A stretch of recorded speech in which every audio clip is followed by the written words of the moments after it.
The NFL draft is in the books, but we're not slowing things down here at Chat Sports as we are talking everything you need to know on this NFL offseason when it comes to rookie mini camps, OTAs, getting you all set for training camp as well. Your NFL offseason headquarters right here on NFL Daily by Chat Sports. Can we get 20 subs off today's video? If we do, we'll bring you even more content than ever before. Subscribe now for free, youtube.com/chatsportstv, and we'll get started with today's show.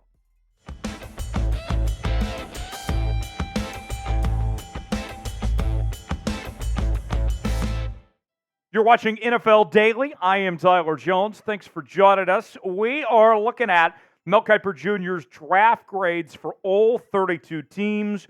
We will show you what Mel had and also talk about the selections and get some quotes from Mel as well on some of the teams on today's show. Let's go ahead and get started with the Arizona Cardinals, one of two teams to get an A grade from Mel, and their draft was highlighted by Marvin Harrison Jr., who they selected at 4 overall, the wide receiver from Ohio State. Also had an additional first-round pick selecting Darius Robinson, the edge rusher from Missouri. And you look at the rest of their draft, some notable players that also included Trey Benson, running back from Florida State. They picked up in the 3rd round.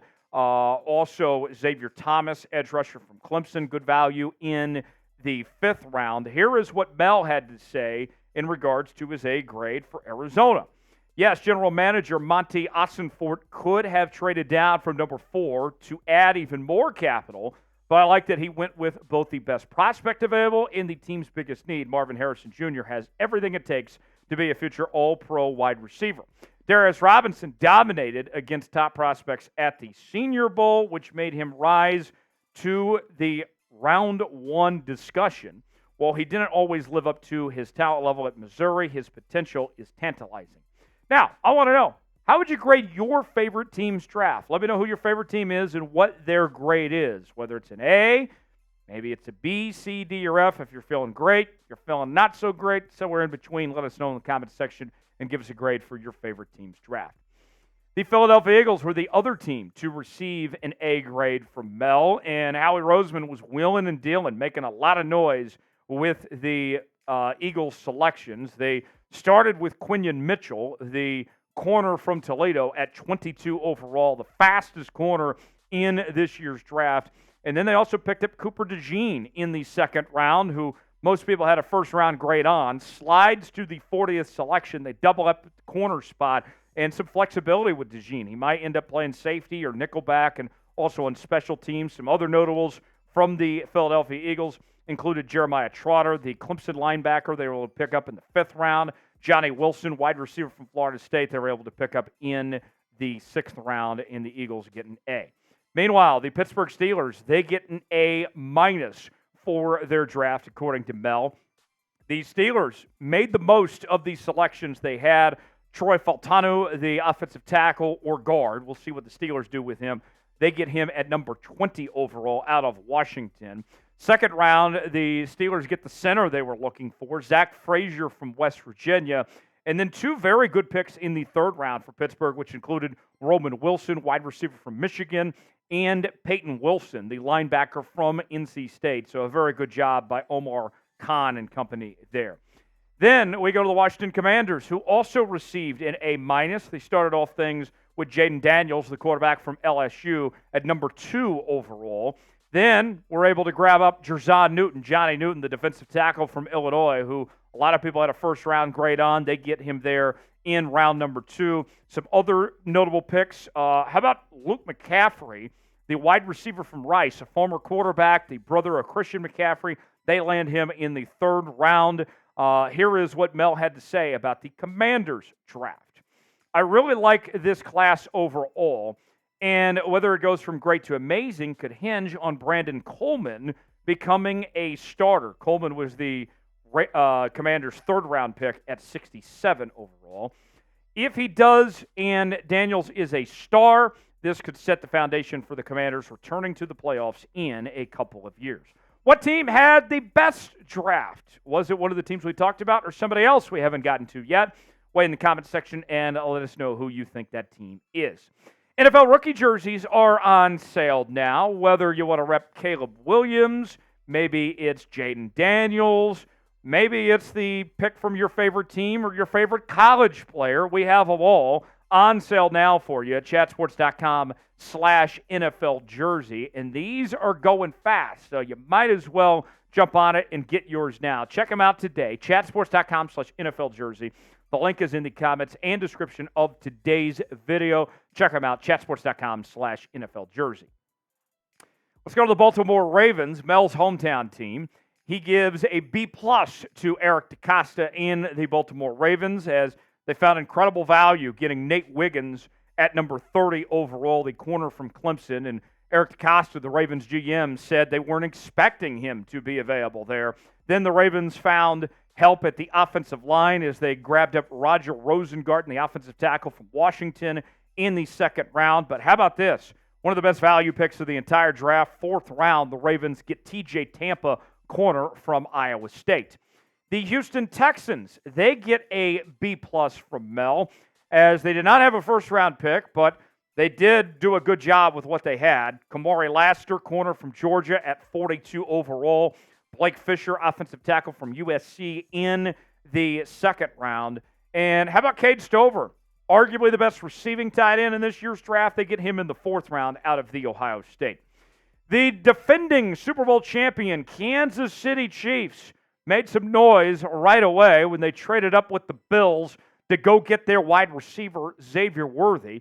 And we add Rashee Rice to that receiving room in addition to Hollywood Brown. All of a sudden, Patrick Mahomes has the fastest receiving core in the National Football League. They get help at the offensive tackle spot in the second round. You also get a tight end, Jared Wiley from TCU, in the fourth round. Jaden Hicks, safety from Washington State, in the fourth round as well. Here is what Mel had to say on the Chiefs as they go for their fourth Super Bowl title in the Mahomes era. Xavier Worthy became a household name at the Combine because he broke the record for fastest 40-yard dash, but he has some nuance as a route runner and isn't just a deep threat. In fact, the comp I used in my big board was Hollywood Brown, who will be his new teammate. Mahomes now has two electrifying playmakers at his disposal. So here's what I wonder. The Chiefs last year, I thought on paper, was the worst roster of the Mahomes era, and yet they still won the Super Bowl. The Chiefs get better. Are they still the team to beat entering 2024? Wait in the comment section. Let us know what you think. Y for yes, N for no. Are the Chiefs that team or not? Let us know what you think. A new era in Los Angeles with new head coach Jim Harbaugh calling the shots. And the Chargers made the most of what they had. Joe Alt, the offensive tackle from Notre Dame, leads the draft, and he was the best offensive tackle in this draft. That leads to a B+ for Los Angeles. Ladd McConkey, they were able to get in the second round, wide receiver from Georgia. Meanwhile, the team they share a building with, the Los Angeles Rams, they also get a B+, as the Rams were able to snag up Jared Verse, edge rusher from Florida State, at 19 overall. Also, some other names include Blake Corum, running back from Michigan, in the third round, and even Jordan Whittington, wide receiver from Texas. Nice haul in the sixth round, along with Bo Limmer, center from Arkansas. I know we're used to the Rams with that F them picks mentality, but they took plenty of players this year, loaded up on youth talent. Also, like a UDFA signing they had in Drake Stoops as well. A good job there by the Rams. They get a B+ from Mel. The Buffalo Bills certainly created some controversy with what they did in the first round, trading down not once but twice, and also letting the Kansas City Chiefs get Xavier Worthy when the Bills were looking for a receiver in their own right. Mel still gives them a B, though, as the Bills snagged up Keon Coleman at 33 overall, wide receiver from Florida State. Cole Bishop, safety from Utah, at 60th overall as well. The Chicago Bears, who had the number one pick in the draft, didn't have a ton of picks, but did a pretty solid job for the most part. They get a B from Mel as they opened the draft with Caleb Williams, the quarterback from USC. Rome Odunze, they got at the 9th overall selection, the wide receiver from Washington. So you get two franchise players with your top 10 picks. And I love what they did in the 5th round, getting Austin Booker, the edge rusher from Kansas, who was graded by many as a third-round selection, slipped all the way to them in the fifth round. I don't love drafting a punter in the fourth round. Here's what Mel had to say. Chicago didn't have the capital to fully help its offense and defense in this draft, and as a result, the other side of the ball needs some work. With Williams leading the way, though, the offense will be incredibly fun to watch in 2024. The Cincinnati Bengals get a B from Mel as they were able to snag up Amarius Mims, the offensive tackle from Georgia, in the first round. Then they went defense in round number 2 with Chris Jenkins, the defensive tackle from Michigan. The Detroit Lions, they get a B from Mel as well as they selected Terrion Arnold, the corner from Alabama, at 24 overall. They get another corner at 61, going with Enos Rakestraw Jr. from Missouri. A defensive-heavy draft for the Lions, a team that certainly needs a lot of help on that side of the ball. The Packers get a B with their draft from Mel as well, as the Packers went with Jordan Morgan, the offensive tackle from Arizona, with their first-round pick. Then they go second round, 2 picks, Edgerrin Cooper, linebacker from Texas A&M, and Javon Bullard, the safety from Georgia, with the 58th overall selection. The Colts, they get a B from Mel as well, as they were able to pick the first defensive player in this draft. You went 14 straight picks with offensive players. The Colts go with Laiatu Latu, the edge rusher from UCLA, at 15. And then how about this? Incredible value, getting Adonai Mitchell, the wide receiver from Texas, at 52 overall. He'll be able to stretch the field and be a nice deep threat for Anthony Richardson there on that front. The Las Vegas Raiders get a B from Mel as well, as they were able to get Brock Bowers, the tight end from Georgia. Going to be fun to see him and Matthew Mayer lining up side by side in 12 personnel at the tight end spot. They get Jackson Powers Johnson, the center from Oregon, at 44 overall, and it sounds like they're going to move him to the guard position there. The Miami Dolphins get a B from Mel as well, as they go with Chop Robinson, the edge rusher from Penn State, at 21 overall. They were certainly looking for help on that defense. Also able to snag up Patrick Paul, the offensive tackle from Houston. He'll compete for playing time to be a starter right away. The New England Patriots, they get a B from Mel. This was a very different draft than what we typically have seen in the Bill Belichick era. They get not one, but 2 quarterbacks in this year's draft, with Drake May at number 3, also Joe Milton in the 6th round. The first time that's happened since the 2012 draft that a team's taken 2 quarterbacks. And, of course, that was when the Washington football team went with RG3 and Kirk Cousins there. You also grab up Jalen Polk, wide receiver from Washington, in the 2nd round there for New England. The New Orleans Saints, they get a B from Mel, as they went with Talise Fuega, the offensive tackle from Oregon State, at 14th overall. Good value in the 2nd round, getting Kool-Aid McKinstry, the corner from Alabama, with that pick. And then it was a while before the Saints picked again, and they went with quarterback in the 5th round with Spencer Rattler out of South Carolina. You have to think that he'll go into training camp as the number 2 QB behind Derek Carr. The Giants, they get a B from Mel, as they open up the draft with Malik Neighbors, the wide receiver from LSU, which would be a great weapon for Daniel Jones to have there in New York. Then in the 2nd round at 47 overall, they get Tyler Nubin, the safety from Minnesota, as well. And I like this pick in the 4th round. Theo Johnson, tight end from Penn State. Uncertainty about Darren Waller's future, and they load up at the tight end spot. More to come here in just a moment, but want to hear from you guys. Who had the worst draft of all the teams this year? Weigh in the comment section. Let us know who you think that team is. Then we go to the New York Jets. Mel gives them a B, as they went Olu Fashanu, the offensive tackle from Penn State, at 11. Good value in the 3rd round, I think, getting Malachi Corley, the wide receiver from Western Kentucky. Also, Braylon Allen, the running back from Wisconsin, they get in the 4th round. Pairing him up with Breece Hall should be nice. And he becomes the first player in the history of the NFL draft to be born in 2004. Does that make you feel old? And then they find a potential backup quarterback in Jordan Travis, the former Florida State quarterback, in the 5th round. The Tampa Bay Buccaneers, they get a B from Mel, as they were able to grab up Graham Barton, the offensive lineman from Duke, with the 26th overall pick. We'll see exactly what they have in mind there. Also got Chris Broswell, the edge rusher from Alabama, in round 2. Now, let's go to the B-minuses of the world. We begin with the Carolina Panthers. The Panthers traded down or traded back in, rather, to the first round to the 32nd overall pick, and they get Xavier Legette, wide receiver from South Carolina. A bit of a reach there with that first-round pick. Then they go Jonathan Brooks, running back from Texas at 46 overall. Talented player, but coming off that ACL tear, we'll see what he looks like after that injury. Trevin Wallace, linebacker from Kentucky in the 3rd round, solid pick. 4th round, Jatavian Sanders, tight end from Texas. Very good tight end in his own right. We had him as the number 2 tight end on our big board. They get him in the 4th round.